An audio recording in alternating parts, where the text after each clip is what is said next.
Welcome to Dwellings, a podcast from the City of San Jose Housing Department, where we talk with thought leaders about ending homelessness, building affordable housing, and key housing policies. I'm Jeff Scott, and I'll be your host for Season 4 of Dwellings. On today's episode, I'm joined by Emily Hislop, Division Manager for the Rent Stabilization Program and the Eviction Prevention Program in the city's Housing Department. We'll be talking about resources available to tenants and landlords when disputes related to evictions arise, and the programs that can help all parties find solutions. So Emily, thank you for joining us today. Thank you, Jeff. I'm glad to be here. So I'm Emily Hislop. I am the Division Manager for the Rent Stabilization Program and Eviction Prevention Program at the City of San Jose. I've been in charge of eviction prevention for the City of San Jose for about 2 years and Division Manager since May of 2022. Correct me if I'm wrong, but you had some experience with eviction prevention or helping people through evictions even before you came to the city. Is that correct? That's correct. I worked at a nonprofit called Project Sentinel that does tenant landlord counseling and dispute resolution. And in my role there as rent stabilization or special programs manager, I supported a number of cities that have rent stabilization programs. And while I was there during the pandemic, we became a source of information about the different laws that were in place and eviction protections, and eventually when the rent relief programs were launched. So even prior to the city, I was working in this space with the renter community. So to kick off this conversation, can you tell us a little bit about the rent stabilization program, what its purpose is and what it does for people? Yeah, sure. The Rent Stabilization Program implements the city's various rental housing ordinances. So there's the apartment rent ordinance, the tenant protection ordinance, the mobile home rent ordinance, and our Ellis Act ordinance. And more recently, we've also folded in the eviction prevention programs that were launched during the pandemic. The program's mission is to enforce the city's housing ordinances through education, engagement, and collaboration to build and maintain safe and healthy and sustainable communities. Just to clarify for our audience, when we use the specific phrase rent stabilization, I think some people think in their minds that that's just another way of saying rent control. Is that correct, or is rent stabilization something else? Rent control and rent stabilization are different things. Rent control is a price control where governments govern the price you can charge. Rent stabilization is stabilizing rents once a tenant has moved into their unit. They can pay whatever the market rent is, but once they're in, if they're covered by the rent stabilization ordinance, the housing provider is limited to how much they can increase the rent a year. In San Jose, it's 5% is the annual limit for rent increases. So you guys have what I think is a somewhat innovative program, something called the Eviction Clinic, which is actually in the Superior Courthouse building in downtown San Jose. Can you tell us a little bit about that program? Yes, we're very excited about this new clinic. We began in June of last year, and it's a weekly courthouse eviction clinic that's in partnership with the Superior Court Self-Help Center, Sacred Heart Community Service, and the Project Sentinel Court Mediation Program. So who is the eviction clinic staff trying to serve? Who are you working with in the courthouse? Our primary target of people to serve are tenants or housing providers that are involved in an eviction lawsuit, which the technical term for that is an unlawful detainer or UD lawsuit. So to legally evict a tenant in the state of California, a housing provider, in addition to proper noticing, must file a lawsuit, an unlawful detainer lawsuit with the court and go through a court process.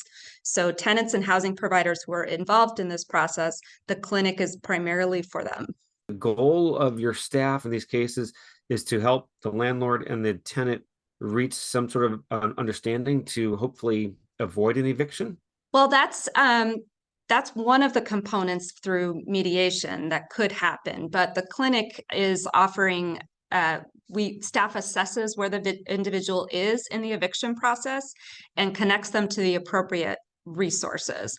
So for example, if a tenant has just received their eviction lawsuit, unlawful detainer complaint, The staff will inform them about the number of days they have to file a response with the court, which is only 5, and the consequences for not doing so. Then they will provide them a packet that is prepared by the Superior Court Self-Help Center that gives instructions on how to fill out the court response form. And then they will give them a referral slip.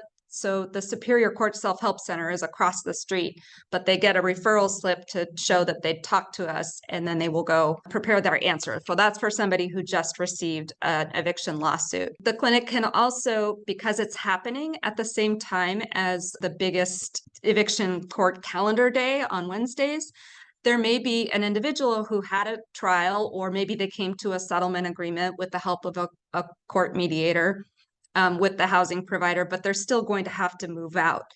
That they can come to the clinic, and Sacred Heart Community Service is there to help them figure out what their next move is, what resources might be available, how to apply for additional housing. So we're basically, it's a place they can go. We're telling them the steps and where to go and what the resources are.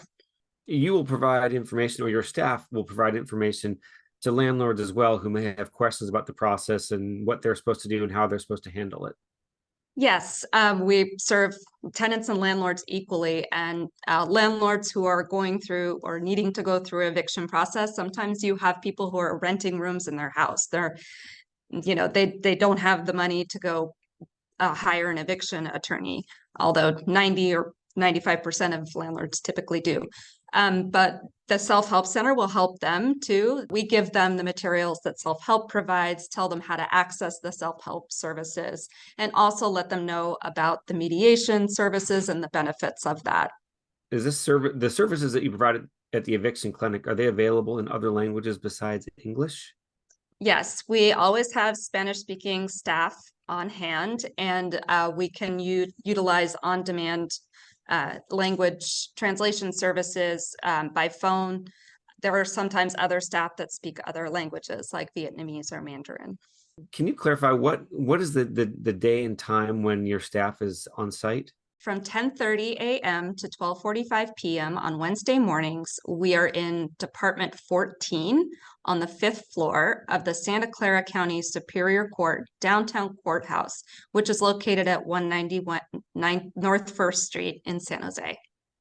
Is your staff in the eviction clinic seeing new potential clients or litigants almost every week, almost every Wednesday? Oh, yes.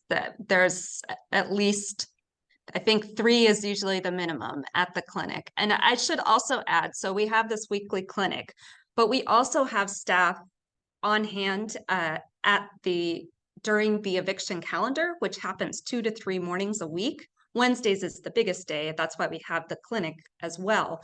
But we have staff that's present in order to screen cases for our eviction diversion program, which is another mostly court-based program.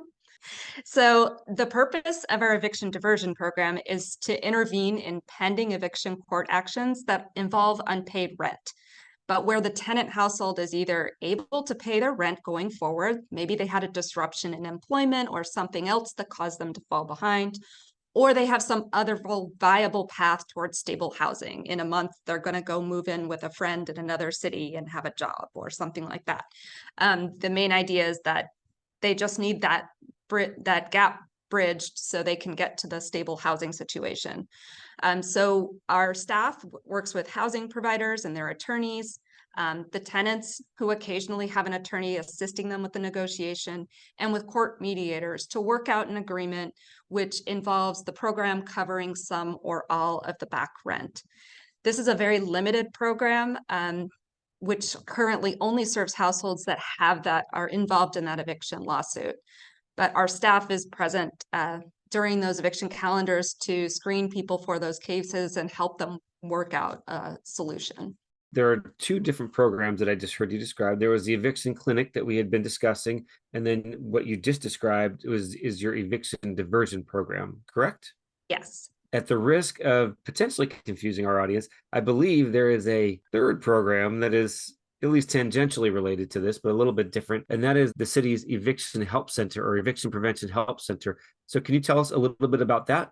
Residents who are concerned about possible eviction can call, email, or visit us to get connected to resources or possibly receive a legal consultation with legal aid attorneys. Though we should mention that there is high demand and limited legal service hours. Our staff provides education about the eviction process and information about financial and social resources that are available to tenants, as well as we connect tenants to the walk-in and virtual legal services that we have 4 days a week. The walk-in services are only 2 days a week. All of these programs, the eviction clinic, the eviction diversion program, and the eviction help center, the city of San Jose does not actually provide legal advice or legal counsel, correct? We provide resources, we provide information, and we can refer them to outside attorneys, but we, the city staff, do not actually provide legal counsel. Is that correct? That is absolutely correct. Our staff cannot give anybody legal advice or help them fill out forms. We can provide them resources to help them do that. Our eviction help centers have had walk-in legal services, but those are offered by legal aid agencies in the area. And those are just brief consultations, and they're not actually at City Hall, they're at other locations. When our staff does provide resources and information, are we also able to refer them to specific nonprofits or legal aid foundations where they can get formal legal advice from an attorney? Yes. So the program does currently fund with federal funds the walk-in legal services hour that the legal aid, but there's also, we provide them other resources, whether going to self-help or other legal aid organizations, but there's very limited resources right now. So we do our best to empower people with information as much as we can. So all of these programs that we've been discussing, all these kind of, I'll just call them eviction prevention programs that we have, these programs seem to dovetail pretty nicely with other services that the rent stabilization program offers. So can you tell us a little bit about that? For example, one in particular I'd like you to talk to our audience about, the apartment rent ordinance you mentioned briefly at the top of the conversation.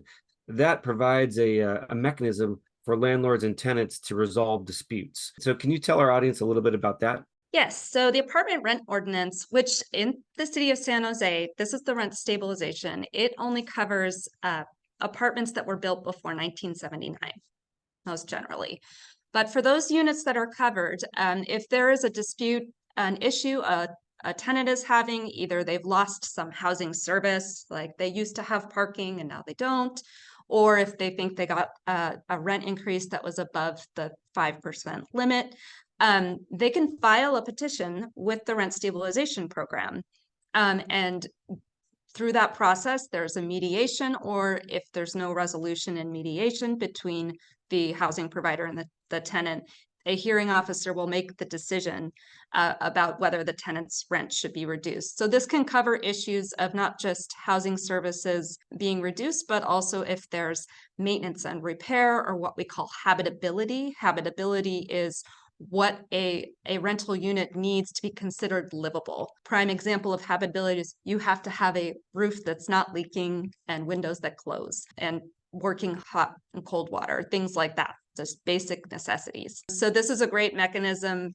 Oftentimes, or it's not uncommon for a tenant to file a petition, and once the landlord is notified and maybe calls in to get more information, the tenant and the landlord end up working out the problem themselves. So it's a recourse tenants have that's not court, which is very difficult, but it also can help tenants and landlords work together.